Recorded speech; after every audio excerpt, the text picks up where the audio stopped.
রাতে কলিজায় কম্পন সৃষ্টি হয় বলে আল্লাহু আকবার। এটা মুসলমানদের হাতিয়ার, কথা বলেন ঠিক কিনা?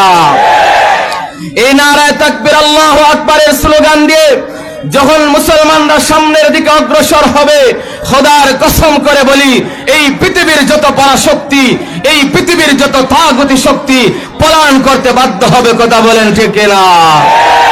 সিলেটের মুসলমান রাজা গৌর গোবিন্দ যখন শাহজালাল মুজাররদে ইয়ামানির সাথে রাজা গৌর গোবিন্দের যখন লড়াই হয়েছিল, শাহজালাল মুজাররদে ইয়ামানি যখন নারায়ে তাকবীরের স্লোগান দিয়েছিলেন, রাজা গৌর গোবিন্দের মসনদ ভেঙে চুরমার হয়ে গিয়েছিল, কথা বলেন ঠিক কিনা?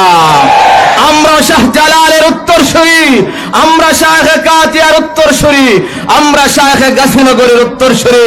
এই দেশ মুসলমানের দেশ, কথা বলেন ঠিক কিনা? এই দেশ ইসলামের দেশ, এই দেশ মুসলমানের দেশ।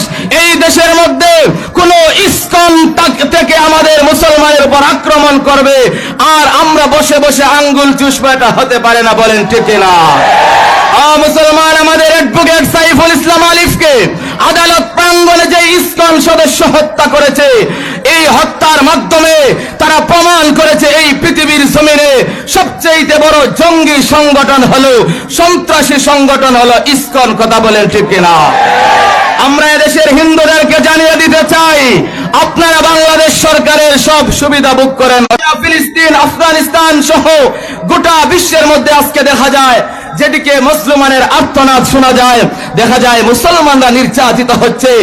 মুসলমান বিগত কয়েক বছর যাবৎ যারা এই দেশের উলামায়ে কেরামকে লাঞ্ছিত করতে চেয়েছিল, অপদস্থ করতে চেয়েছিল, যারা আমাদের হাতে হ্যান্ডকাফ লাগিয়েছিল, যারা রফিকুল ইসলাম মাদানির হাতে হ্যান্ডকাফ লাগিয়ে যারা রিমান্ডে নিয়েছিল, যারা আল্লামা মামুনুল হকের হাতে যারা হ্যান্ডকাফ লাগিয়েছিল, আজকে যারা চেয়েছিল এই বাংলার জমিন থেকে আলেমদেরকে বিচ্ছিন্ন করবে, আলেমরা যখন আমরা মাঠে নেমেছিলাম তখন আমাদেরকে গ্রেফতার করা হলো, আমাদেরকে কারারুদ্ধ করা হলো।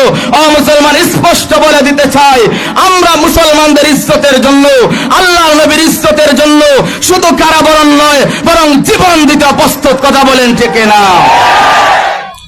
যারা চেয়েছিল আমাদেরকে কারাবরণ করে, আমাদের করেছি, যেই পরিমাণ সম্মান ছিল, ডক্টর শোয়েব সাহেব সাক্ষী রয়েছেন, আল্লাহর কসম করে